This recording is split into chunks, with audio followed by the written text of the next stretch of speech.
Hello, entrepreneurs. This is Mike Savage with the Savage Secrets. And today I'm going to share with you 7 traits of savage entrepreneurs. So, what do I mean by a savage entrepreneur? I mean savagely successful, happy, passionate, hungry for that next level. Cash is pouring in. You have time, you have money, you have the things to thoroughly enjoy the journey of building your business. This is critically important because if you want to get to the level where you are living your dream life and running your dream business, you must grow. Grow your mindset, grow your skill set, grow into the leader you aspire to be. If you're not where you want to be yet, it's because you're lacking some of these traits, some of these key skills. And if you want to get there faster, have that time freedom, have that financial freedom, and thoroughly enjoy the journey, I challenge you to master these 7 traits.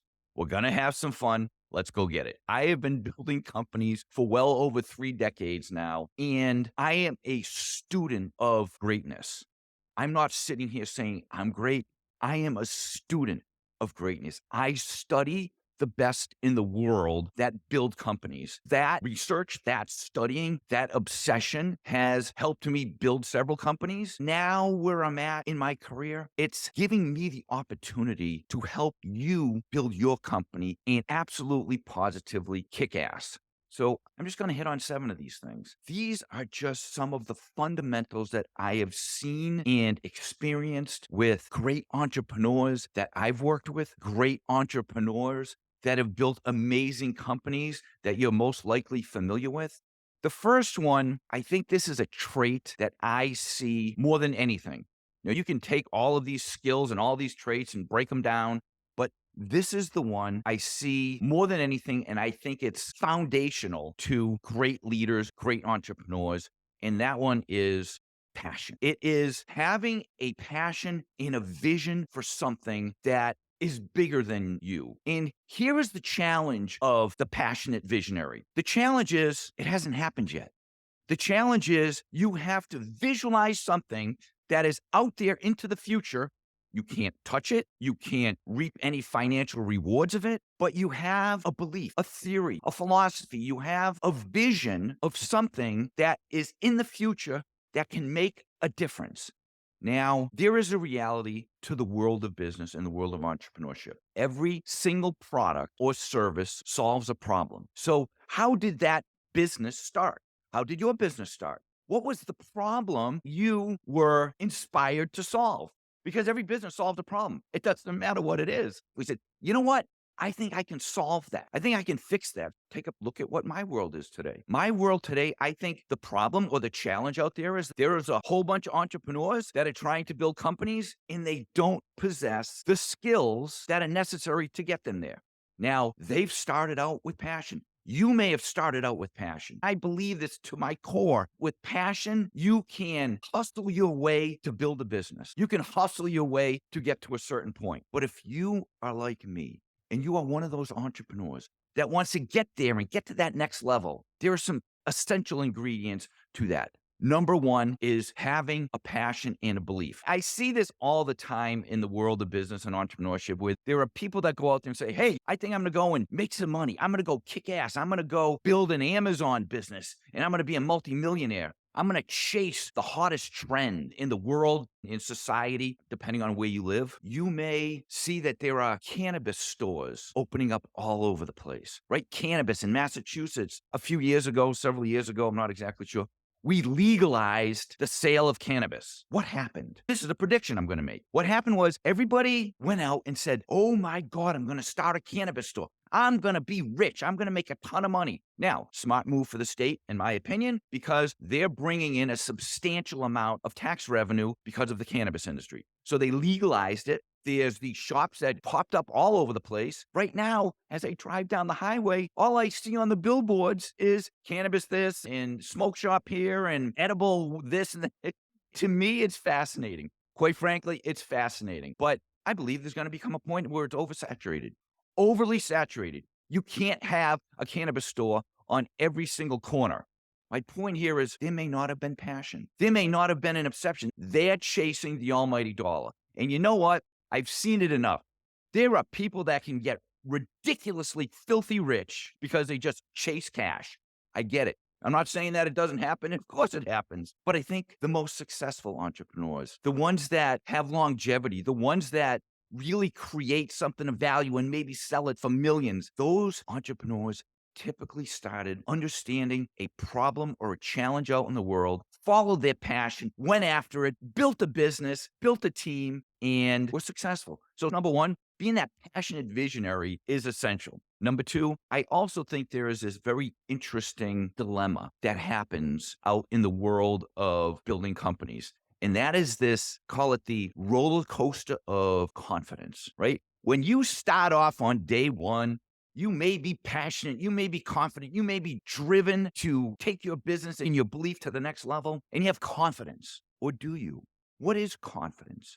Is confidence something that you're born with, or is confidence something that is like a set of stairs? You may go up one or two steps, and then you may get your ass knocked down to the bottom floor again. And then you may get back up on those steps, and you may get to 3 or 4 steps, and then you may get knocked down again. Confidence is not something you say, hey, I'm confident. You know what? You can talk confidence, but until you've experienced some success, it's challenging to have this become part of your DNA. But confidence is essential for you to believe at the core of your being that what you're going after, what your vision is, what your dream is, you need to have that belief in yourself, that confidence. And I'm telling you, it is fragile. It is delicate. It's here today and gone tomorrow. This is why I love the world of sports, because sports, especially professional sports, you are out there in the world. You have hundreds of thousands, if not millions of people watching you in your craft. They're watching you perform. I love the analogy of baseball. Baseball to me is it's one of those things that the confidence is so delicate and so fragile where if you're a batter and you get up and you're the best in the world at what you do, hitting a baseball, you fail 70% of the time. The best in the world. If you're batting 300, you are one of the elite in the world of professional baseball as a hitter, but you fail 70% of the time. What happens when you go into a slump? When you go into a slump and maybe you're 0 for 40, you haven't had a hit in 40 at bats. It is difficult. You need people to surround you. You need to have unbelievable self-talk. It's no different in the world of business. We get battered. We get smashed. We are on the wave of a high, and then boom, we get smashed into the rocks. Entrepreneurship, I always say, is a financial and an emotional roller coaster. Confidence is so fragile and it's so delicate. And this is why I challenge you, go out and surround yourself with people or peers or coaches or mentors that can be by your side when you fail. Failure is a part of success, not the opposite of it. You will fail. Make no mistake about it. Some of my greatest failures cost me millions, cost me my heart, my soul, my spirit, almost cost me my marriage. Failure is part of the journey. So accept that you will fail. The challenge always is, how can you go and instill that confidence to get your ass up off the mat when you get knocked down? I'm telling you, it's hard. And the way to do it, if you believe hard enough in where you're going and what you're trying to execute on and what you're trying to implement in the vision for your company, you'll get up. That's number two. Number three, I think entrepreneurs maybe misrepresent or misunderstand the definition of working hard. I heard a great quote many years ago when I was getting started in my journey. Overnight success usually takes 15 years. It's a tongue-in-cheek approach, but there's a reality. It is unbelievably difficult to build a company. Now, you are going to hear those get-rich-quick schemes, and you're going to hear those people that, hey, you know what? Be a multi-million-dollar entrepreneur and work 4 hours a week. You know what? At some point, maybe. But when you're starting out, you have to bust your ass. There is no shortcut to success. You have to work hard. I can tell you when I started one of my companies, I started the company, I was in grad school, and I was in a world of manufacturing products for the health club industry. I remember clear as day when I graduated, I got a job. When I got that job, I was excited because I went to school for 6 years, got 2 degrees in engineering, and I got a job. Now, I'm not saying a job is bad. For me, it wasn't the right fit. I lasted 6 months emotionally in corporate America. I lasted 6 years physically. But during those 6 years, when I had a job, I knew it wasn't for me. I knew that there was a different path in my life. I knew I wanted to be an entrepreneur. I knew I wanted to build a company. I knew that from my core. But this is what my day consisted of. Would get up in the morning at 5 o'clock and I would work till 8:30 on my business and my dream and my vision. Then I would hop in my car, I'd drive to work, and I would work my 9 to 5. Then I would leave work. Lots of times I'd go to the gym and work out, but I would work from 5:30, 6 o'clock at night until midnight. And then I would repeat this. And I did this for 6 years. I had a team of 5 employees before I left my corporate job. Now, why did I do that? I think that it's wonderful to work hard and go out there and say, you know what? I'm going to throw caution to the wind and I'm going to go quit my job and go jump out there and chase my dream. I think that's awesome. I think it's great. But there's this one thing that we tend to, as entrepreneurs, overestimate, and that is how quickly we're going to have all this cash rolling in, how quickly we're going to start to build a business. And even if you build a business and got $1 million, $2 million, $3 million in sales, that doesn't mean that you're putting $3 million in cash in your pocket. Doesn't mean that. So there is this challenge that I can get rich quick. I don't really have to work hard because there's a boatload of marketing knuckleheads out there that are professing, hey, 4-hour work week. You know what? I think it's bullshit. I think it's misrepresenting exactly what it takes to get to that point in your business and in your life where you are living a 4-hour work week. And I think if you get there, it's beautiful. I think it is possible. All of these things are possible, but there are a few things that are absolutely essential in order for you to get there. And initially, when you're starting your business, there is no substitute for hard work and busting your ass. And we can't make excuses. We can't look at this as like, hey, you know what? I was tired last night. I went out with my buddies. You know what? I'm not saying don't enjoy your life. You need to enjoy your life because we don't get to do this twice. Love your life, enjoy your life, have fun. But when it comes to starting a business, you are going to be required to bust your ass. And that hard work and that effort will pay off. It will. So that's number 3, hard work. Number 4, this is a difficult one. If you want to be one of the elite entrepreneurs and you want to build this business, you are going to have to do something that is very uncomfortable. You're going to have to take risks. We take risks. Entrepreneurs take risks. There is no guarantee. I do not care what business you are building, what opportunity is out there. You could be buying a franchise. Are there some franchises in the world that are almost guaranteed to be successful? Yes, there are, because they've been around forever. And if you invest in this franchise, if you follow the key steps of that franchise model, there's a really good chance that you're going to be successful. And quite frankly, even if you are to invest in a franchise, that's a risk because you chose to write a check. You took a risk. There's no guarantees, but you still took a risk. You took your hard-earned money. You took your savings. Maybe you took your kid's college fund. I don't recommend that. Or took a home equity line on your home, but you took a risk. Taking risks is part of the DNA of the entrepreneur. We need to take risks, and it's hard. It's difficult. It's scary. Yes, it's all of those things. So if you are feeling uncomfortable right now, if you are feeling challenged, if you're feeling like, oh my God, that's a huge risk. Yes, whatever investment you're looking to make, it's a risk. But I'm going to tell you, there is a correlation between great, successful entrepreneurs and risk. All of the great ones take risks. It's not easy. We need to stretch outside of our comfort zone. The comfort zone is one of the things that absolutely, positively crushes so many entrepreneurs. You may be out there like, hey, I want to quit my job and I want to start a company, but I got a family and I got all the other things. Like, how am I going to do this? And what if it doesn't work? Yeah, you know what? Those are all really good questions. They're great questions.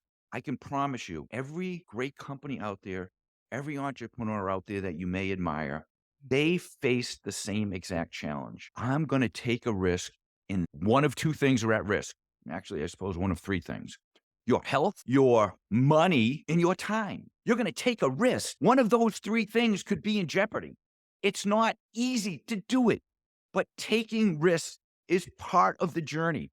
I'm not saying go out and take your life savings and invest it overnight into something, and if it fails, it fails. Entrepreneurship, I'm telling you, the success rate's not great. There are statistics that show after a year or two, 20% of the business is going to be gone. After 5 years, more than half of the business will be gone. After 10 years, 70% of the business will be gone. It's a fact. These are real facts. So it is a high risk venture. But if you have a passion, if you have a drive, if there's something in your soul, some difference that you want to make in the world, something that you want to go after, we don't get to do this thing called life twice. We only get to do it once. And I've said this time and time again. I think the most painful word in the English language is regret. It's gonna suck to be on your deathbed and say, you know what?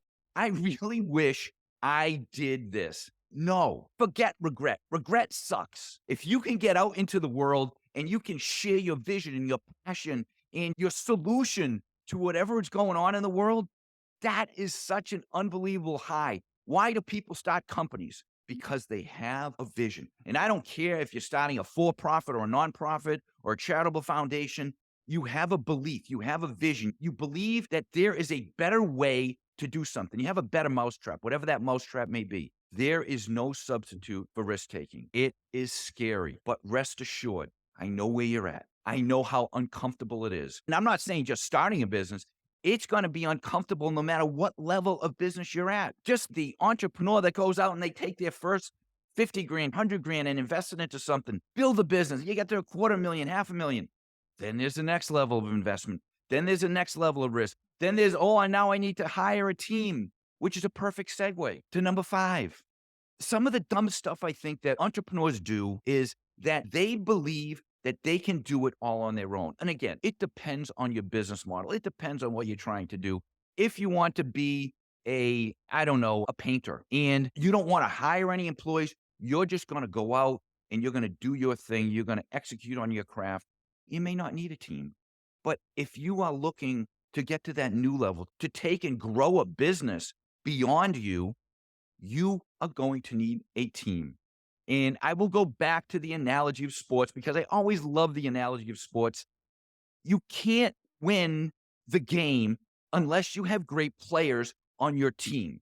Here's a newsflash. Every player is not a great player. There are some that have physical skills. There are some that have mental skills. They have fortitude. They have drive. They have passion, but they're not all A players. You need A players on your team if you want to be great. B players that can transition or grow into A players, love them. Absolutely love them because they have a passion. Maybe they're not there yet. C players, you can't have them on your team. You can't.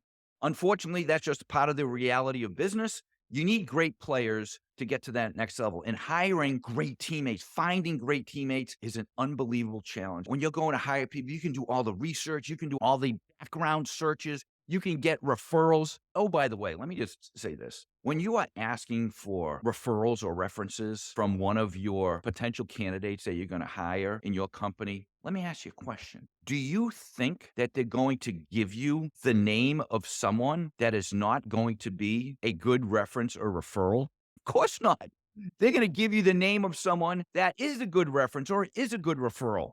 In the world today, when you're trying to hire someone, it's challenging. If you go on to Google and you're researching a restaurant, you can look and you can see reviews. You can see 5-star reviews, 4-star, 1-star reviews. I've got a business that's selling e-commerce. We have products on Amazon. And guess what?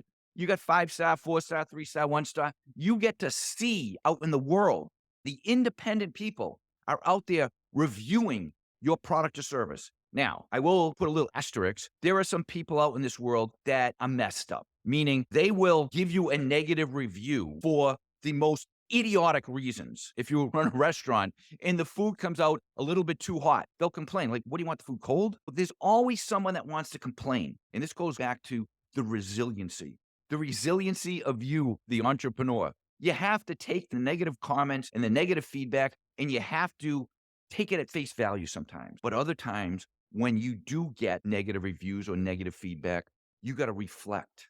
Now, I know I've gone on a tangent a little bit as it relates to team, but building a team requires time and patience. And I've always lived the philosophy that even when you think you have found the greatest employee or the greatest subcontractor or whatever it may be, the greatest accountant, the greatest lawyer, the greatest marketing firm. Here is my recommendation: 90 days.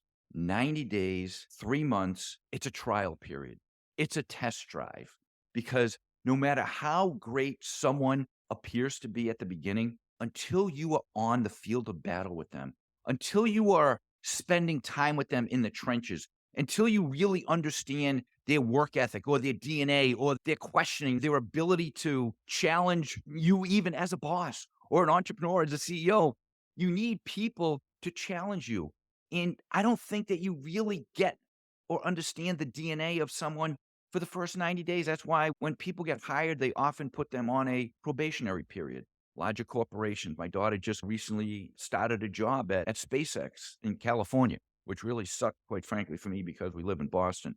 In any event, they didn't hire her right away. It did take 27 interviews for her to get the job. But even after she got the job, there was a 90-day probationary period. Why did they do that? Because they're taking her for a test drive. They're trying her out. They're making sure that she fits within the culture and the framework and the work ethic and all those pieces that are essential. But it was 90 days. So as you go to build your team, and building a team is critical. If you want to be a solopreneur, then completely ignore this one. But if you're looking to build a larger business, you're looking to build a multi-million-dollar company, you're looking to take your vision, your passion to that next level, you need a team. And you need a team of A players or B players that you can help get to the A player level. You cannot win with C and D and E and F players. I don't even know what the grading system is anymore, but A and B players only. You want to be great, hire A players. Number 6, this is potentially one of those DNA things. I am 100% certain that all entrepreneurs do not possess this trait, which is an obsession for learning. Number 6 is you need to be obsessed with learning, because I can promise you, wherever you are in your entrepreneurial journey, there is a shit ton that you don't know. As I sit here after building companies for more than 3 decades, there is a shit ton that I don't know. I am still obsessed with learning. I try and learn from those people that are playing the game better or differently than I am. And I'm not saying it's always, oh, they need to be running billion-dollar companies. No, not necessarily. They could be playing the game differently than you. But the importance of learning, the importance of becoming obsessed with being a phenomenal learner, is that you start to surround yourself with others that think differently. I have this belief system that we go through this journey called life, right? And we make a ton of decisions every single day, a ton of decisions. And you could have an encounter with someone that may say one thing that could get you to think differently. And if you start to think differently, if something changes in your brain, because face facts, here's the reality. You are who you are where you are because of all the stuff that's gone into your brain since birth. No one can challenge that. I don't give a shit who you are. Everything I've done has been influenced by the shit in my brain. So if you are in one of those situations where you're listening to podcasts, you're reading books, you're watching YouTube videos, you're watching this video, you're engaging in another networking group, you join a mastermind, whatever it is, you surround yourself with people that are playing the game better or differently, not necessarily just better. If someone's playing the game differently than you, that may trigger something in your brain and say, you know what? That's an interesting philosophy. And so when you put something different in your brain and they trigger that philosophy, what do? When you get to that fork in the road, I heard a recent stat that said that we make 35,000 decisions a day, and a whole bunch of them are subconscious, but we do go through the day making decisions. I made a decision this morning. Actually, no, I didn't even make a decision this morning. I had zero intention of recording this video this morning. Zero intention. I happened to be flipping through my LinkedIn, and I saw someone that said something about taking risks, and it triggered this thing in my brain. After I saw this post on LinkedIn, I'm like, you know what? What are the 7 key traits of every entrepreneur? I was doing what I encourage you to do. I was studying or reading some information on someone that's playing the game better than I am, and it inspired me. So I turned on the lights and turned on the microphone, and I said, you know what? I'm going to go say some stuff. And you know what? If this is not valuable, oh well, sorry, but I'm having a shit ton of fun doing it. So being obsessed with learning. How do I continue to get better? You only get better if you pull off the veil of comfort and you start to put in different stuff. I am obsessed with podcasts. I'm obsessed with YouTube videos. I'm obsessed with reading. I'm obsessed with social media. I'm obsessed with all of the things that can maybe flip a switch in my brain that can help me get to that next level. And I encourage you to do the same. Become an obsessive learner. And it's not like accidental, it's in my calendar. And I encourage you to put it in your calendar. Whatever, put it in your calendar. If you want to learn, take a half an hour a day to read, take an hour a day to read, take 15 minutes to listen to a podcast. I think the greatest learning laboratory on earth is a freaking vehicle. It's a car, it's a truck, whatever you choose to drive, because you're in this vehicle for who knows how long. But you can get the equivalent of a college degree by sitting in your car. The difference is a lot of stuff that they're teaching you in the car is not necessarily college degree stuff, but they are things that can get you to switch, can get your mindset to flip, to get you to think a little bit differently. One comment, one idea from one person can completely shape or reshape your entire destiny. And when you think about the power of that one thought, that one idea, that one suggestion, that one question that someone asked, the power of that can completely shape your destiny. This is why I do it. That's why I love learning. I'm obsessed with it. I love just getting out there and putting different things into my brain. And I'm going to finish with this one, number 7. There are a lot of essentials to building a company, and I'm not going to get into all of the different areas within your business, from sales and marketing, product development, quality control, customer service, all of those things. They're essential. And I believe to the core of my being that you can hustle your way to a certain point without learning this most essential skill that you really have to get a handle on, or your business will not scale. You will eventually fail. Number 7 is you need to know your numbers. You need to understand how to keep score in business. I have seen this. I've experienced this. I see it all the time now. Keeping score in business is one of those fundamental essentials that all of us need to learn. Now, I'm not saying you need to become an accountant. You do not need to become a chief financial officer. You don't need to be a bookkeeper. But I'm telling you, there are some fundamentals that we need to learn as entrepreneurs when we're building our businesses.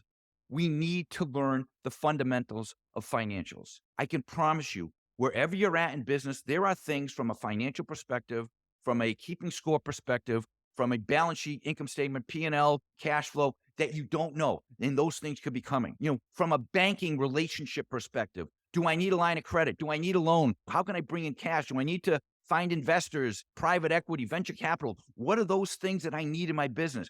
We have to understand the numbers. If you want to grow, you may need to take on debt. Sorry, there's a reality. You may need to take on debt if you don't have the cash. But number 7 is understanding the numbers. It is essential. My challenge to you is to figure out, what are those things that I need to do? How do I learn the secrets of the numbers? It is not hard. And there's a lot of people that are not numbers people. But I'm telling you what, if you're at the helm of your business, either you better understand it, or you better have someone on your team that can understand it. Knowing the numbers is a fundamental skill of every great company, of every great entrepreneur. Not saying you got to be obsessed with them, but you better understand the questions that you need to ask. I've learned this personally the hard way. It's kind of like going to a sports game. Go to a basketball game or baseball game, football game, hockey game, soccer game, whatever it may be, and you just watch a whole bunch of people running around, men and women running around, and there's no scoreboard. There's no scoreboard. It's like, what's the score? Now, I know there are some people in the world, it's not about keeping score. It's about just everybody having fun together. You know what? That's great. In the world of business, it doesn't work that way. In the world of business, whether you're a nonprofit or a for-profit, you need to keep score. You need to understand the fundamentals of business financials. What I wanted to share with you today is that we need to stop doing stupid shit when we choose to build a company. And I think there's 7 key areas that can help with that. Number 1 is be a passionate visionary. Number 2, have confidence. Confidence is not something you just flip a switch. I use the analogy, confidence like a dimmer switch. You can start to put it up a little bit at a time, but eventually you need to be confident. You need to be confident and you need to bust your ass. You need to work hard. There are no excuses. We all have challenges. No excuses. You got to go after it. Number 4, have to take risks. It's part of the journey. There is no easy way to get there. Taking risks becomes so essential to your growth and the growth of your business. It's not throwing caution to the wind. There are calculated risks. But yes, there are times when you're going to be scared to death about taking that next step, hiring that next employee, making that next investment, taking a home equity loan. It takes risk. Number 5, if you want to grow beyond solopreneur, you will have to learn how to build a team. If you want to grow to that next level and build a multi-million dollar company, you will have to understand the fundamentals of team. You'll need to be a great leader. Yep, you're going to have to learn to be a great leader. You're going to have to learn how to educate, entertain, motivate, and inspire your employees. Number 6, be obsessed with learning. Be obsessed with being great. Be obsessed with taking not just your business life, but your personal life to the next level. There's always something we can learn. And then finally, number 7, know your numbers. We have to keep score. We have to keep score in business. You don't have to love numbers. There's lots of stuff that we do as we build companies that we don't necessarily love, but you got to understand the numbers. If you are at the helm, if you're at the top of your business, if it is your company, you need to understand the numbers. I'm grateful that you took the time to listen to this training. I hope that there are 1 or 2 nuggets that you're able to pull from this. Being an entrepreneur is not easy. It's super challenging. There are some fundamentals that we need to know as the entrepreneur, as the CEO, that will take our company to the next level. I hope you enjoyed the training. If you are watching this on YouTube, I would love for you to share a comment, give me a rating. Let me know if you liked it or didn't like it. If you're listening to this on a podcast, please share it. Share it with other entrepreneurs that you may know that are trying to get to that next level. Thank you. Have an amazing day. Dream big. Take some risks. Have some fun. I love you as an entrepreneur. I wish you the very best. Good luck. I will see you soon.